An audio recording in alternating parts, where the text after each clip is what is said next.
Hashem sur l'étude de Shabbat. Boker Tov en ce dimanche 1er juin et 5 du mois de Sivan, veille de Shavuot. Ce shiur nous est offert par Hana Ayash. Hashem Varechota Bechol Asherla pour l'élévation de l'âme de sa maman, Paul Aziza Bat Farchi. Ruach Hashem Tenachena Began Eden Elion Vechol Ashervot Ima Bichlal Arachami Vaselichot Bechen Yeratzon V'nomar Amen. Tiye Nishmata Tzora B'Tzora Chaim Mekol Mete Israël Bezrat Hashem. Que Dieu ramène vite nos otages.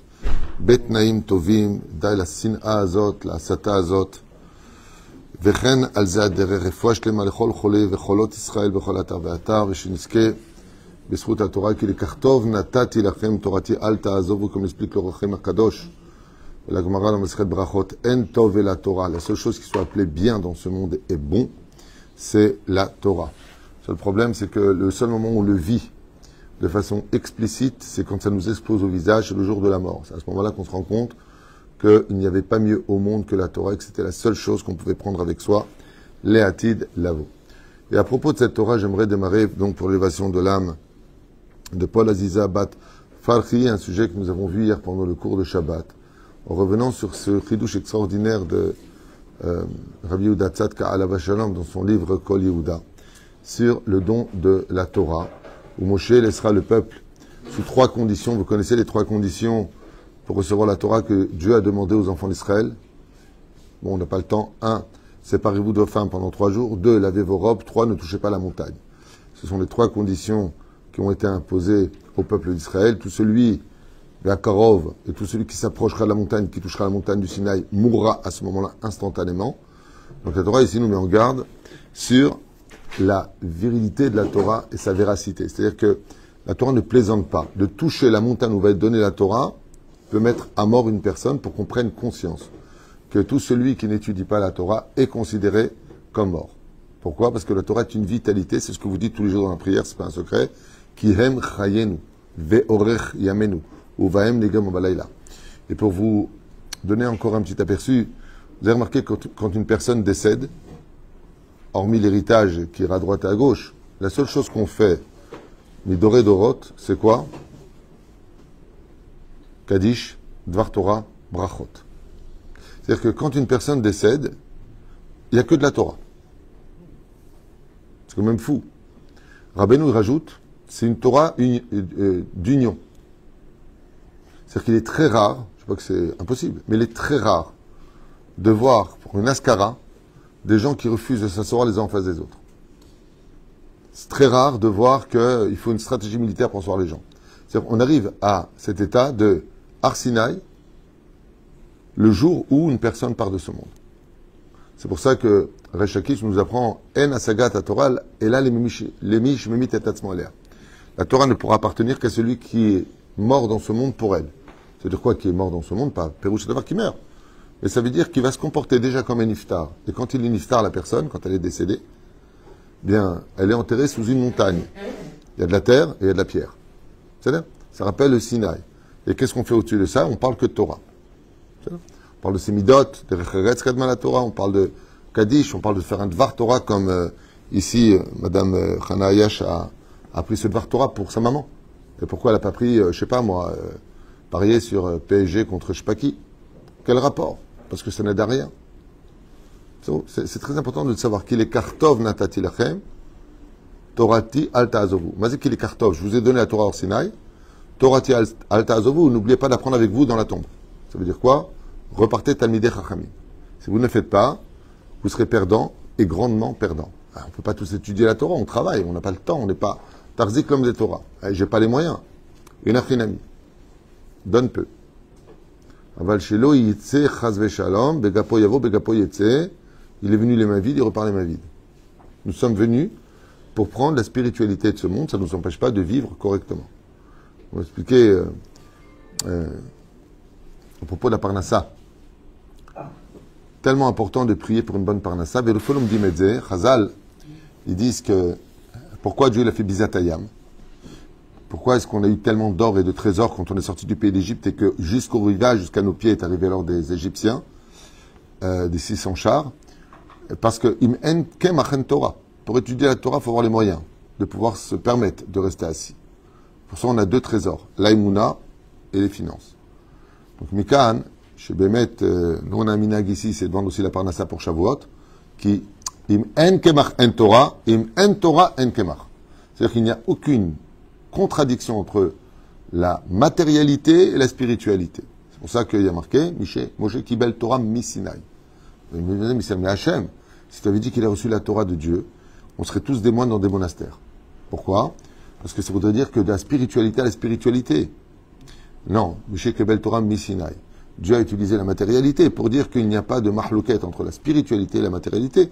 C'est ce que tu en feras qui sera la question. C'est-à-dire, par exemple, quand vous voyez toutes les fêtes juives, il y a une arrière à la table, les salades, ce soir encore, il faut des moyens. C'est pas évident. Mais c'est beaucoup de matérialité. Et la reine qui est au misé, Baruch Hashem, l'El Shavuot, c'est une nuit où on ne dort pas, comme les anges. Les anges ne dorment pas. C'est-à-dire, pendant que nous, la nuit, on dort, les anges, eux, travaillent. Ils ont des activités. Et la reine Bezrat Hashem, Zépé ou Shadavar, pour lequel il n'y a pas de controverse. Alors hier, nous avons plongé sur un sujet très connu, et on va l'expliquer en 4 points, mais beaucoup plus rapide qu'hier. Hier, c'était un peu plus long parce que j'étais interrompu assez souvent. Et le seul qui n'était pas là, il réagit. Et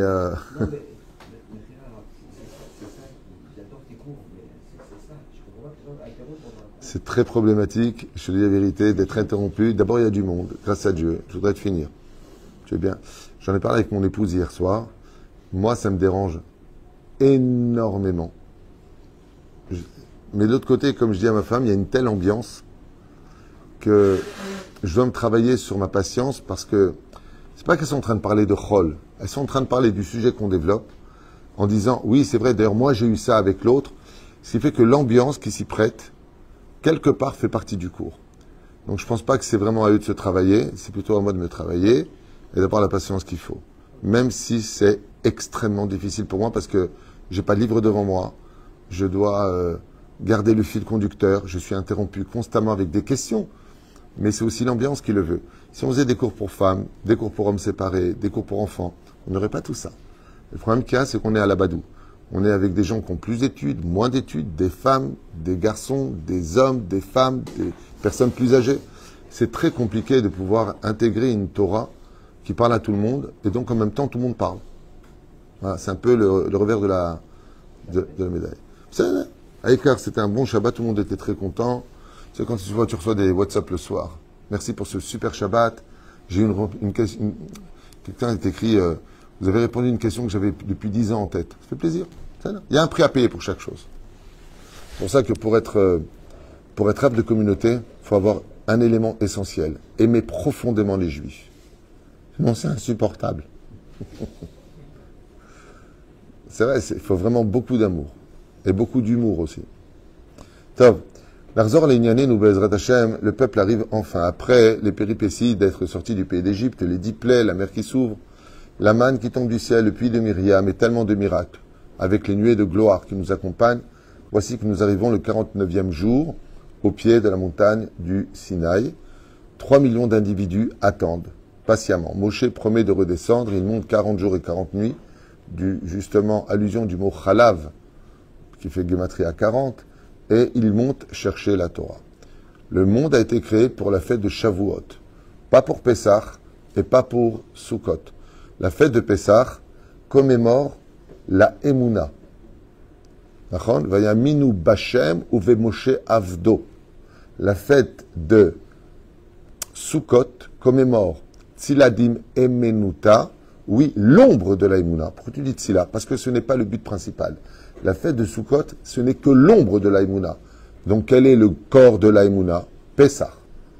C'est pour cela qu'on doit manger de la matzah et raconter le salaire de manger de la matzah et de raconter la Gada de Pessah, introduit de l'Aïmouna dans le cœur de chaque enfant qui l'écoutera, dit le Zohar Kadosh. Et c'est pour cela que, si la fête de Sukkot n'est que l'ombre de l'Aïmouna, alors quel est son but principal? La gratitude. Dieu nous a accompagnés avec ses nuées de gloire. Chose qu'il n'était pas obligé de faire. Donc, c'est de la gratitude. Ce qui fait que pour aller chercher la Torah, nous avons 2 façons d'y accéder. Ou par le biais de la Emouna, ou par le biais de la gratitude. Je m'explique. Une personne qui viendrait dire, ok, moi je crois en Dieu, mais ça ne doit pas m'obliger à faire toute la Torah et les mitzvot. Dieu est dans mon cœur, je l'aime, je vais faire un don, et un dindon, avant le 10 surtout, si c'est possible. C'est-à-dire, à Kol Tov fait aval, dans le Tarkles des choses, on lui dit à cette personne-là, si tu n'as pas assez d'émouna pour la pratique de la Torah et des mitzvot, alors aie au moins de la gratitude vis-à-vis de celui à qui tu dois tout. Donc nous avons deux fêtes, à droite et une à gauche, comme on l'a expliqué. Quand un Talmid Chacham marche avec ses deux élèves, un al pi halacha, un se doit de se tenir à droite, l'autre à gauche. Donc, qui est le principal? Celui qui est au centre.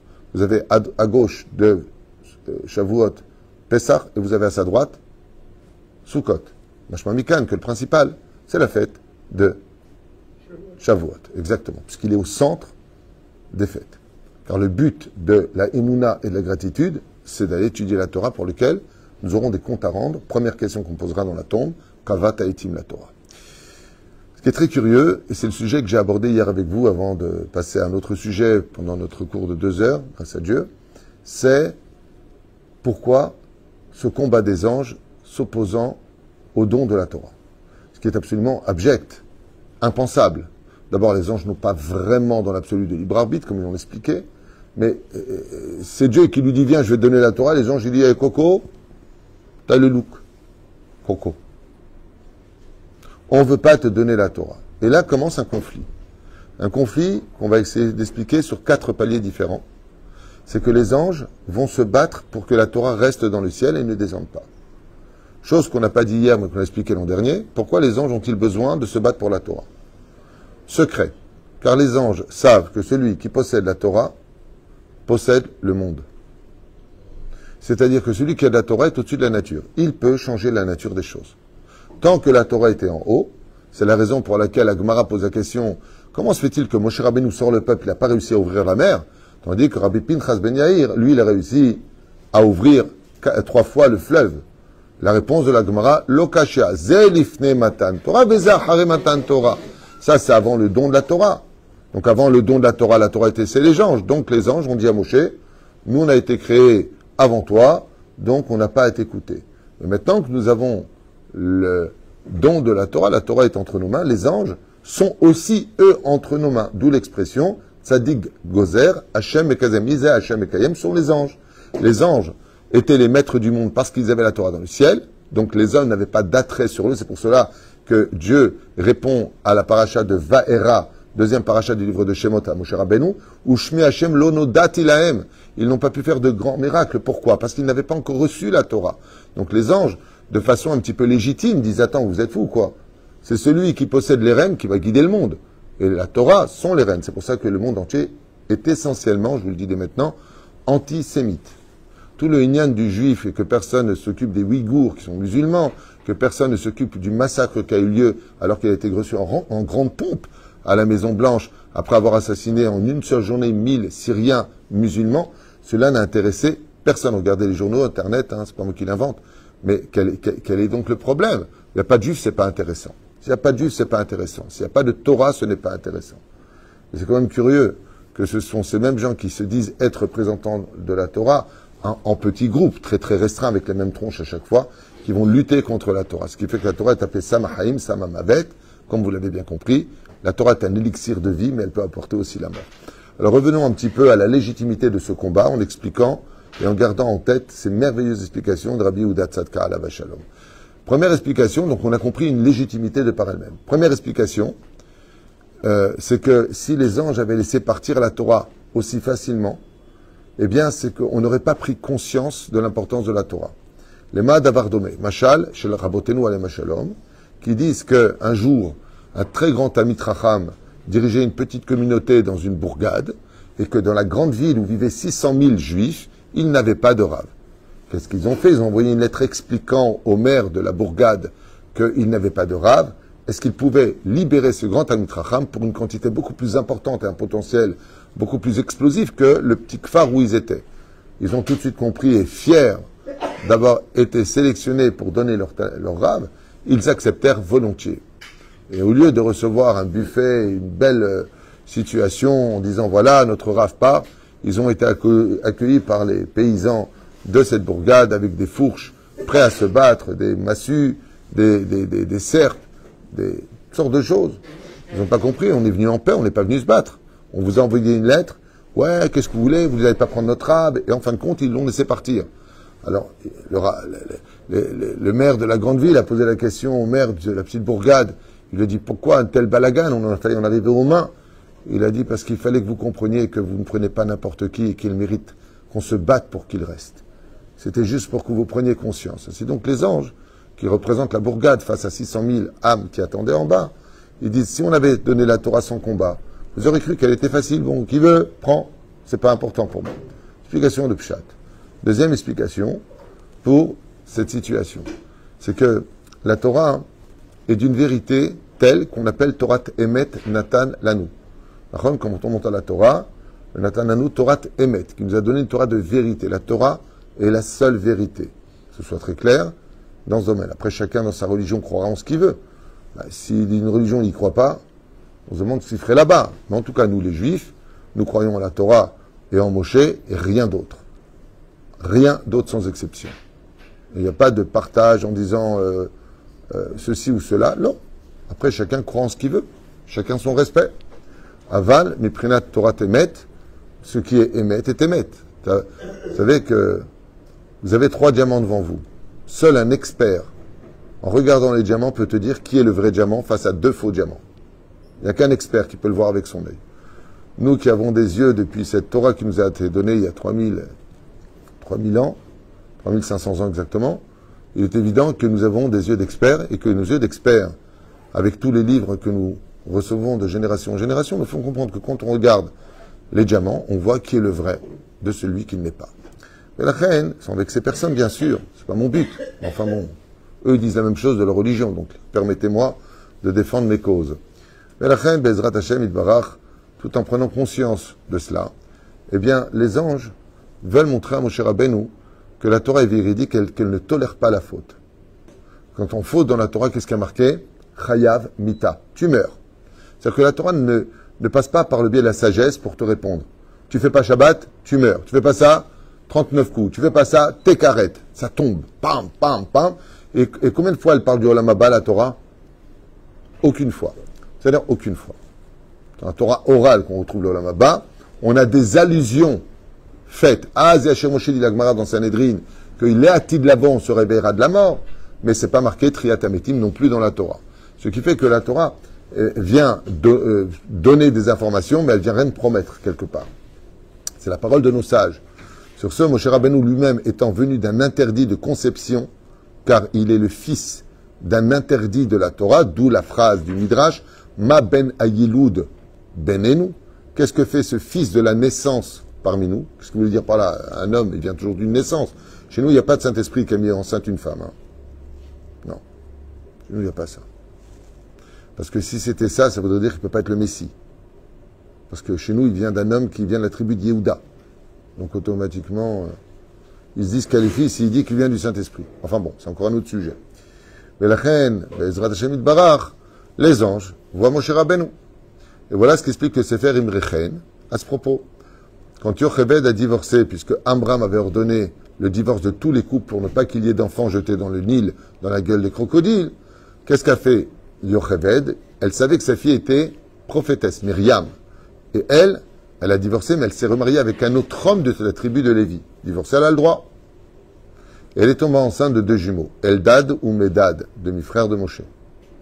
Mais voilà qu'après la naissance de ces 2 enfants, Myriam va récupérer sa mère et lui dire « J'ai parlé à papa, il accepte. Redivorce de cet homme et réépouse papa. » Est-ce qu'on a le droit selon la Torah?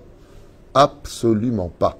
Une femme qui a divorcé de son mari et qui s'est remariée, pas qui a couché, qui s'est remariée avec un autre homme, devient interdite à vie à son premier mari. C'est marqué dans la Torah. C'est aussi interdit qu'un Cohen voudrait épouser une divorcée, par exemple. C'est du même niveau. Mais la reine Moshe Rabbeinu, quand il est revenu, quand Yocheved a réépousé Amram, elle est tombée enceinte de Moshe. Donc Moshe vient Issour de Oraïta. Donc Moshe a dû se battre en disant, les anges y voient Moshe, celui qui vient chercher la Torah lui-même, il vient d'un interdit de la Torah. La Torah ne le présente pas. Toi, tu viens chercher la Torah, ils n'ont pas voulu lui donner d'Afka à lui la Torah. Réponse de Moshe Rabbeinu, c'était avant le don de la Torah. Dans ce cas-là, tout le peuple d'Israël serait pas saoul, car nous venons tous d'inceste, d'une certaine façon, puisque chaque père des tribus a épousé sa propre sœur. Rouven a épousé sa sœur, Shimon a épousé, de qui plus est, Dina. sa propre sœur. Mais à cette époque-là, il n'y avait pas d'inceste. C'était avant le don de la Torah. Et il fallait que le noyau d'Israël naisse d'une certaine façon de sa propre famille. Les Mishpechotam, les Betabotam, comme c'est répété à maintes reprises dans la parasha de Bamidbar. Mais la reine, Bezrat Hashem, les anges n'ont pas accepté l'idée qu'un homme qui vient d'un interdit de la Torah vient prendre la Torah, ce qui est un petit peu logique. Mais qu'est-ce que leur répond Moshe sur ça, pour faire taire les choses? Vous avez peut-être raison, mais c'est avant le don de la Torah. C'est juste avant le don de la Torah. Tout comme Yaakov a épousé deux sœurs, comment se fait-il? C'est avant le don de la Torah. Donc tant que la Torah n'était pas officielle, mais restait officieuse, elle restait facultative dans son accomplissement. Les choses sont claires. Troisième explication, par rapport au fait que les anges savent la valeur de la Torah. Dans le monde d'en haut, et ça vous le vivrez tous à 120 ans, je vous conseille de prendre ça très très très au sérieux, très au sérieux. Dans le monde d'en haut, vous ne pouvez pas imaginer que pour une seule faute, combien une personne, sans être réprimandée, punie ou envoyée au Guéhinam, combien une personne a honte d'exister. Alors je répète ce que je viens de dire parce que ça paraît très léger à entendre, alors que c'est d'un poids écrasant. Tant qu'on est dans ce monde, on fait des fautes, on est aveuglé. C'est pour cela que le mot peau, en hébreu se disant hiver, aïn vavresh, sont aussi les lettres du mot aveugle, qui veut dire que la peau nous aveugle de la réalité spirituelle qui nous entoure. Mais c'est pas parce qu'on ignore une vérité qu'elle n'existe pas. D'accord ? Et c'est pour cela que le monde d'en haut, où les anges, combien d'ailleurs ont à deux yeux l'ange de la mort? 613, autant que tu fais de mitzvot. Ça veut dire que la moindre faute que tu fais est observée à la loupe. Pensée, parole et action. Ça fait que dans le monde d'en haut, si on sait que quelqu'un va faire des avérotes, comme je l'ai expliqué hier, j'avais posé la question à mon Rav Rabbi Moshe Deri Zatzal, je ne comprends pas une chose, pourquoi l'homme pue? Pourquoi les humains sentent mauvais? On transpire, on flatule, on rote, je sais pas, on rentre en putréfaction dès qu'on décède. Mais pourquoi tellement d'odeur? La laine ne sent pas tout le temps bon. Pourquoi tout cela? Rabbi Moshe Deri m'avait expliqué sur son fauteuil pour rappeler à l'homme qu'il n'est rien quand il se croit être un dieu. Regarde ce que tu sens. D'où est-ce qu'on apprend ça de Pharaon qui faisait croire qu'il était Dieu et donc qu'il ne déféquait jamais? Vous vous rappelez?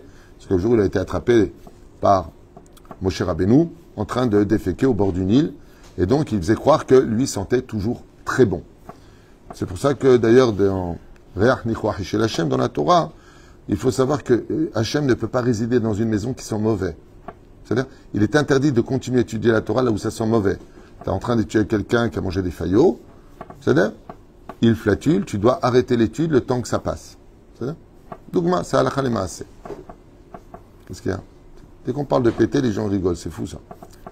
Mais la reine Bezrat Hashem Itbarach, étant donné qu'il savait que les hommes sont par nature ingrates, chez Nehemar, comme c'est marqué, qu'il yetzer lev à Adam ra mine urav, que le cœur de l'homme est mauvais depuis sa conception, il était évident que, même en tant que peuple choisi par Dieu, nous allions, un jour ou l'autre, froisser la Torah, l'humilier, voire même l'ignorer, alors qu'elle est toute proche de nous, kilo bashamaim i. Et donc les anges vont s'opposer à cela en disant, mais vous êtes fous, vous prenez pas la Torah au sérieux, vous croyez que c'est une blague la Torah. La Torah est très au sérieux, je me rappelle, même avec Manitou, quand on prenait le Sha'arei Ora, c'est un livre de Kabbalah, mais un peu spécial, qui commence par Malchut, au lieu de commencer par Keter dans les Sphirot. Il disait, quand on étudiait ça avec lui, il disait, allez vous laver les mains, avant de toucher ce livre, Manitou. Ça s'appelle Sha'arei Ora. Et oui, il faut se laver les mains. Il y en a qui, le Zohar Kadosh, le met dans... Faire attention, le Sefer Torah, on ne peut pas mettre n'importe quoi à côté. Est-ce qu'on a le droit de déposer un verre d'eau sur la Teva ou toutes sortes de choses qui seraient profanes? Non, parce qu'on y dépose le Sefer Torah. Donc tout ce qui est Sefer Torah est sanctifié. C'est quelque chose de très sérieux, la Torah. Ce n'est pas comme dit le Ben Ishraï, comme certaines personnes, il dit, allez, c'est la bar mitzvah, on sort le Sefer Torah.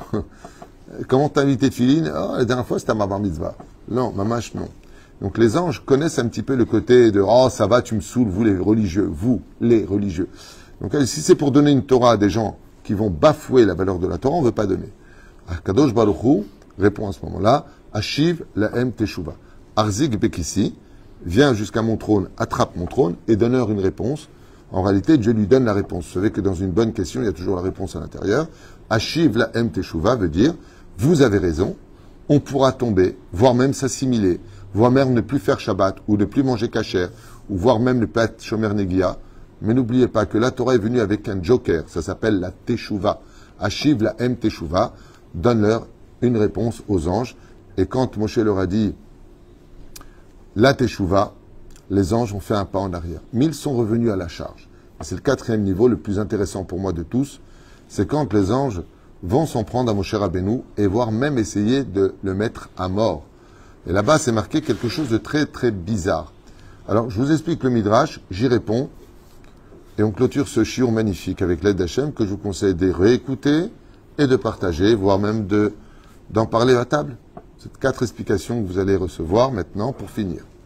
C'est que les anges viennent vers Moshe Rabbeinu et Moshe Rabbeinu, il en a marre. Il sait que le peuple d'Israël attend, il serait temps de recevoir la Torah. Les anges créent une barrière.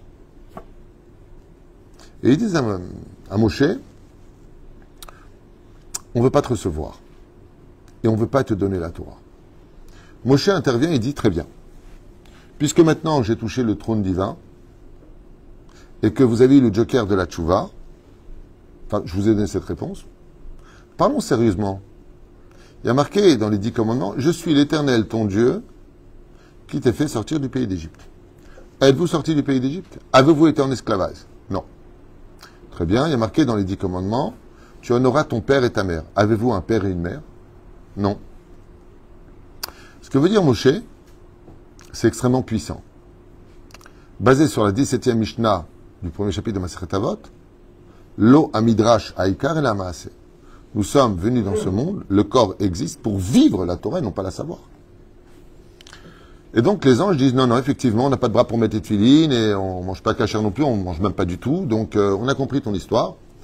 Et là, vient la grande question. Est-ce que Moshe Rabbeinu aurait fait découvrir à des anges aussi intelligents que Michael, Gabriel, Uriel, Raphaël et autres l'Amérique? J'ai pas compris. Ils ne voient pas qu'ils n'ont pas de corps, ils ne savent pas qu'ils ne sont pas sortis du pays d'Égypte.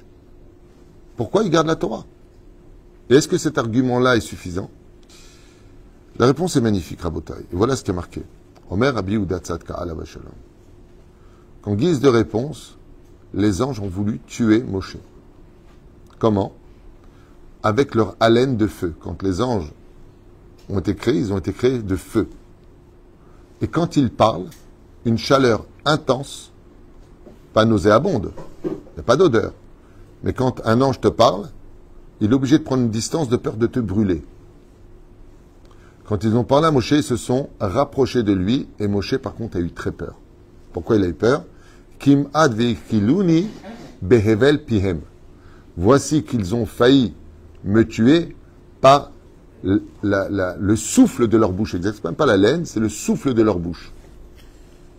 Quel rapport entre le fait qu'ils leur disent « Vous êtes-vous sortis du pays d'Égypte ou pas ?» Et eux disent « Non, on n'est pas sortis. » Et en guise de réponse, ils veulent brûler Moshe. Quand Moshe a eu peur, il dit « Hé, Hachem, protège-moi !» Ils veulent me brûler. Il dit « Attrape mon trône !» Rabbi Yehuda Tzadka, c'est incroyable. Il donne une bombe atomique. Et il dit, c'est que les anges ont voulu montrer à Moshe que même celui qui reste au Beth Midrash fait rien. Juste il étudie la Torah. Comme les anges qui ne faisaient qu'étudier la Torah. Ils ne peuvent pas la pratiquer. Ils ont montré que quand ils parlent, ils peuvent tuer une personne. Que le fait d'étudier la Torah, comme que tu allais voir Baba Saleh, qui était en train d'étudier la Torah, il reste à moi, mon fils, il a la maladie. Il mourra quand je mourrai. Et pour qui tu te prends? J'étudie la Torah, mais il n'est pas médecin. Le fait qu'il étudie la Torah, Tzadik Gozer Hashem Ekayem. Le souffle qui sort de la bouche de celui qui étudie la Torah peut faire des plus grandes choses que celui qui va agir. Et ça me rappelle l'enseignement de mon Rav, qui est lui-même l'élève de Rabbi Yehuda Tzadka, Rabbi Ari Garbian. Je lui dis, Rav, je ne comprends pas une chose. Vous êtes 24 sur 24 assis en train d'étudier la Torah depuis toujours. Je l'accompagne chez lui à la maison, mais il s'assoit sur le fauteuil et rouvre une Gemara. Tu viens de la fermer. Je dis, Gmilut Chassadim, Shabbat, il est tellement investi de Torah qu'il a du mal à inviter les gens, parce que s'il invite, il ne peut pas étudier, il faut qu'il parle, il faut qu'il occupe. Il est constamment dans la Torah. Il chante et il étudie. Il chante et il étudie. Je dis, et pour les pauvres? Et pour ceci, et pour cela. Et mon Rav a répondu exactement ce que dit Rabbi Yehuda Tzadka. Il dit, grâce au fait que je sois assis en train d'étudier la Torah, il y aura moins de pauvres dans la ville. Par le fait que j'étudie la Torah, il y aura moins d'attentats dans la ville. Il y aura moins de malades dans la ville. Si tu crois que le souffle de celui qui étudie la Torah, comme c'est marqué, qu'est-ce qui sauve le monde? Quel est le souffle dans ce monde qui purifie le monde? C'est les Talmudei Torah où les enfants crient la Torah avec ce souffle qui sort de leur bouche. Et c'est ça le message que les anges, ils lancent à Moshe Rabbeinu. C'est ça ce message que les anges, ils disent. Peut-être que nous, on ne peut pas vivre la Torah parce qu'on n'est pas humain, mais on la connaît par cœur et on en parle. On chante la Torah de Dieu. Eh bien ça, Moshe, pourquoi tu as peur de nous d'un coup? Tu sens la chaleur t'envahir. Ça te touche? Il dit, oui, vous allez me tuer avec votre souffle. Il dit, bien, tu vois ce souffle, c'est pas le souffle de notre feu en tant qu'ange. C'est la Torah qu'on vient d'étudier avant que tu montes. Tu vois que celui qui est assis en train d'étudier la Torah peut agir beaucoup plus que celui qui est sur le terrain, dit Rabbi Yehuda Tzadka, il y a 80 ans en arrière. Zéperouche Adava. Si tu crois que celui qui est assis en train de rien faire pour toi et qui est en train d'assis étudier la Torah, Rabbi Yehuda Tzadka, il te dit, c'est que tu n'as rien compris à la fête de Shavuot. Absolument rien compris à cette fête.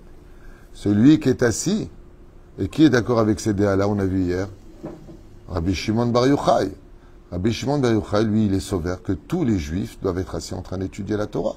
Et que celui qui ne le fait pas, il n'a pas d'émouna. Et ils l'ont brûlé, oui. Bah, tu as raison de le rappeler. Masachet Shabbat, la Gimel, la Moudbet. Ils sont sortis, ils ont vu des gens qui labouraient la terre d'Israël, qui est une misva de par elle-même. Ils l'ont brûlé. Ils l'ont brûlé comment? Ils sortaient d'où? De la grotte en train d'avoir fait quoi? D'étudier la Torah. Avec quoi les ont brûlés? Le souffle de leur bouche. Comme les anges. Ça veut dire quoi? Comment tu peux brûler quelqu'un? Il faut une arme pour se battre et se défendre. Il dit pas du tout. Celui qui étudie la Torah, tu prends 10 Talmidei Chachamim qui sortent. Ouais, comme l'a dit d'ailleurs, c'est marqué dans Torah de Kohanim. Quand il y a eu l'histoire des 10 martyrs, vous vous rappelez? Qu'est-ce qu'il a dit, Rabban Shimon ben Gamiel, prince de la Torah, Rabbi Ishmael ben Elisha? Il lui a dit, monte voir dans le ciel, si c'est de la volonté de Dieu ou des hommes. Et si c'est de la volonté des hommes, nous détruirons Rome. Mais ce n'est pas des guerriers, eux. C'est des rabbanim. Il a dit, Behevel Pinu. Avec la Torah qui est dans notre bouche, on peut détruire le monde. Pas Rome. Ça dit Gozer Hashem et Kayem. Et ça, c'est la réponse des anges. C'est une réponse incroyable. Et là, Kadosh Baruch Hu, il dit à Moshe, donne-leur une réponse. Il dit, malgré tout, vous avez raison. Celui qui est à nous spatré, eux, ils n'ont pas de corps, donc vous êtes quittes, parce que vous n'avez pas de corps. Mais nous, on n'est pas quittes. Et comme nous avons été créés pour recevoir la Torah et la diffuser hors la Goïm, ainsi donc la Torah doit nous être remise et donnée en tant que peuple d'Israël. Un petit dernier cadeau, le 5e élément. 5e explication, je finirai avec ça pour aujourd'hui, en vous souhaitant une magnifique fête de Shavuot. N'oubliez pas, pour les hommes, d'aller acheter un cadeau à vos femmes, donner de la joie à vos enfants, décorer la maison, apporter des fleurs. C'est ceux qui peuvent, Bezrat Hashem. La 5e explication, elle est gonna fine. À mon avis, elle a été écrite en Colombie. C'est le roi David qui l'a écrit. C'est que les anges, ils savaient très bien qu'ils n'avaient pas de corps. Mais le but de la Torah, c'est comme un fruit. La Torah est appelée fruit. C'est pour ça que la fête de Shavuot est reliée au don de la Torah et sur le Rosh Hashanah des fruits des arbres. C'est pour ça que la Torah est appelée fruit. Pourquoi on appelle la Torah fruit? Parce que le fruit a plusieurs matières autour d'elle. Elle a une écorce. Elle a une écorce. Donc tu prends une orange, tu l'épluches. Tu prends une pomme, tu l'épluches. Et puis tu as son intérieur. Et à l'intérieur de l'intérieur, quelque chose de très très profond. C'est une graine. Et cette graine fait partie du fruit. Parce que le fruit est né grâce à cette graine. Et cette graine, en la plantant, peut te redonner un arbre qui va te redonner beaucoup de fruits. Ce qu'on appelle raser des racines. Le secret des secrets de la Torah. Les anges, n'ayant pas de bras pour mettre des tefilines, ne sont pas assujettis au lait à la viande et à toutes nos lois, étudiaient la graine de la Torah, c'est-à-dire le raser des racines. Le secret des secrets de la Torah. Et donc, quand Moshe est venu chercher la Torah, il dit, mais, comme le dit d'ailleurs le Rabbi Lubavitch, qu'est-ce qui apportera la Géoula à la fin des temps? Les secrets de la Torah. C'est-à-dire qu'on voit d'ailleurs une espèce de tendance nouvelle un peu partout dans le monde, que les gens ont soif des secrets de la Torah. Dire on approfondit un peu plus. Les gens ne sont pas bêtes, ils veulent apprendre plus de Torah. Et donc, Moshe Rabbeinu, quand il descend la Torah jusqu'au Pshat, Remez, Drash. Lui, il a le sod. Moshe Kibel, Umsara le Yoshua. Ce qui fait qu'on a vu même de grandes sadikim qui avaient étudié toute la Torah, très fort en halakha, mais qui n'avaient pas atteint le niveau de raser des racines. Et donc, les anges disent à Moshe Rabbeinu, oui, mais vous allez prendre la clipa de la Torah. Mais si vous n'arrivez pas au Yehudim, c'est-à-dire là où on n'a plus besoin de corps, mais que tout est relié à l'esprit, ce qui est notre monde à nous, le monde des esprits, c'est le monde des anges, pourquoi est-ce qu'on vous donnerait la Torah? Combien parmi vous vont être de réels Mekoubalim, des gens très très assidus à l'étude de la Torah, on comprend le secret des secrets, comme le Harizal, comme le Chida Akadosh, comme le Rav Ben Zion Abba Shaul, qui était un grand Mekoubal, le Rav Ovadia Yosef, qui a lui-même, 20 ans ou 30 ans avant, étudié Razé des Razines. C'est le secret des secrets de la Torah, comme tu as cité le Etzraim, le Zohar Kadosh, dans sa profondeur et autres. Qui? Combien? C'est vrai que si on a 10% du peuple qui le font, c'est un S. Si on a 2%, c'est plus réel. Raser des Razines, je parle pas des clowns Kabbalah Center qui vont sans vexer personne. Enfin, soyons sérieux, quoi. C'est-à-dire, on parle pas de ça. On n'est pas dans des jeux mathématiques. Alors tu prends le Yud et tu prends le Ke, tu prends le Vav et tu fais le Ka, c'est comme ça, c'est le Gimatri un tel, et tu prends le Shem et Ke. On a rendu la Kabbale des mathématiques, ce qui fait que n'importe quelle personne non assidue à l'étude de la Torah, parce que pour comprendre le Razé des Razines, il faut, je vous le dis à l'avance, comme l'a enseigné Rabbi de Tzadka, il faut connaître le chasse Beyoun par cœur, sinon ça ne sert à rien. Sauter directement dans le monde de la Kabbale avant d'avoir étudié les halachot, les Gemarot, te donnera tout simplement une étude que tu peux acquérir, attention, hein, mais elle est mathématique. Tu auras mangé l'écorce de la Kabbale, mais pas du tout son intériorité. Pourquoi? Comme disait Manitou, la Kabbale ne vient pas l'étudier, tu ne viens pas étudier la Kabbale, celle qui te reçoit, Kabbalah. Quand tu vas à l'hôtel, tu dis, il faut Kabbalah, et là-bas tu es reçu. Comme ça disait Manitou. Manitou dit, on ne peut pas venir étudier la Kabbale, c'est à elle d'accepter ou pas de savoir qui tu es. C'est à elle de t'accepter. Donc vous avez compris que tous les centres de tiens, viens étudier la Kabbale. Il y a même des femmes qui sortent avec des t-shirts maintenant avec Shem Ekié, qui est le nom de la Géoula. Shem Ishmael Virachem, c'est pas le chemin de la Torah. Ça, c'est ridiculiser la Torah dans un monde mathématique où tu vas apprendre des règles. Que ça égale ça. Donc si tu prends cette lettre, ça fait ça. N'importe quel abruti peut l'apprendre. Mais c'est pas ça du tout la Torah. Et donc à ce moment-là, Moshe Rabbeinu s'est retrouvé coincé. Car il fallait un homme qui fasse descendre cette Torah-là. Et les anges ont refusé de donner raser des racines. Qu'est-ce qu'a fait Moshe Rabbeinu? Explique le roi David. Aleti lamaram veshaveti shevi. Je suis monté dans le ciel et j'ai rapporté avec moi un captif. Qui est ce captif? Il y a marqué que Moshe Rabbeinu alav shalom, il a dit à Hachem, quelle est ma solution pour lui raser des racines? Il lui a dit, regarde dans mes trésors et trouve-le. Qu'est-ce que fait Moshe Rabbeinu? Il va dans les trésors d'Hachem et il trouve une neshama extrêmement puissante, d'un feu plus fort que ceux de tous les anges. Et il le regarde et il lui dit, Shevi, viens avec moi. Shevi, Shin, Bet, Yud, Shimon, Bar Yochai. Il prend cette neshama et il la porte devant les anges. Quand les anges voient Rabbi Shimon Bar Yochai, ils remettent la Torah à Moshe Rabbeinu. Pourquoi? Il dit, je vous garantis que le peuple d'Israël recevra le rasé des racines dans toute sa splendeur. Splendeur en hébreu? Comment on dit le mot splendeur? Zohar, tout simplement. Non, Tiferet, c'est harmonie. C'est Zohar. Et donc, dans toute sa splendeur, Chazal nous dit que si Moshe a pu descendre la Torah, c'est grâce à Rabbi Shimon Bar Yochai, alors qu'il n'était pas encore né. Mais qu'est-ce qu'a fait Veshaveti Shevi, pardon. Il a pris avec lui Shevi, c'est-à-dire un captif, un otage. Et c'est qui cet otage? C'était Rabbi Shimon Bar Yochai. C'est pour cela que le Leil HaSeder, c'est une des études qu'il faut absolument faire, après avoir fait tout le Tanakh, le livre de Teilim, les 613 commandements, c'est justement l'étude du Zohar Kadosh, Hydra, Rabba et Hydra Zuta, si on peut, Bezrat Hashem, pour pouvoir compléter cela et recevoir la Torah dans sa complétude. C'est pour ça que Leil HaSeder, ce soit l'étude la plus importante, c'est le Tikkun. C'est le Tikkun du Seder. Généralement, tu ne dis pas les Mishnayot pendant Shavuot, c'est le Tikkun. Alors, il y a la Megillat Ruth qu'il faut étudier, tout ce que tu veux. Mais d'abord, finir ce Seder, il est très, très important de le suivre. Alors, je sais que c'est dur, non. Hoshana Rabbah, c'est dur. C'est quand même 8 heures. Là, tu arrives 11 heures, tu commences, tu lis. Si tu lis pas, c'est long, t'attends. Tu as un spectateur et donc, à un moment, tu t'endors. Mais si, je te donne un exemple. Je te dis, regarde, Eric, je te donne 100 000 euros ce soir si tu restes éveillé que tu lis avec nous. Je ne sais pas pourquoi, mais c'est bizarre. Tu vas être les yeux comme ça, en train d'étudier. Même 50 000, il dit. Mais tu as raison. Mais en réalité, c'est parce qu'on n'apporte pas trop d'importance. Tu sais, quand est-ce que je me rends compte? Combien de fois j'ai entendu des gens qui me disent Ani Gamour, Ani Gamour. Combien de fois moi-même, après, je dors très très tard, je fais 2-3 heures du matin. Mais il y a quelque chose qui nous réveille en une seconde. Et on court en une seconde. Quand tu entends les sirènes et que des missiles arrivent sur ta tronche, bizarrement, on n'est plus fatigué. On prend le petit et on s'enferme. Et on est là et on court. Mais comment t'as fait pour te lever? Ben, t'es fou ou quoi? Il y a danger de mort. Le jour où on a compris qu'un juif qui vit sans Torah, il est en danger de mort, tout le monde se lèvera à étudier la Torah. Je te promets que personne ne dormira. Baruch Adonai Olam. Amen. Amen.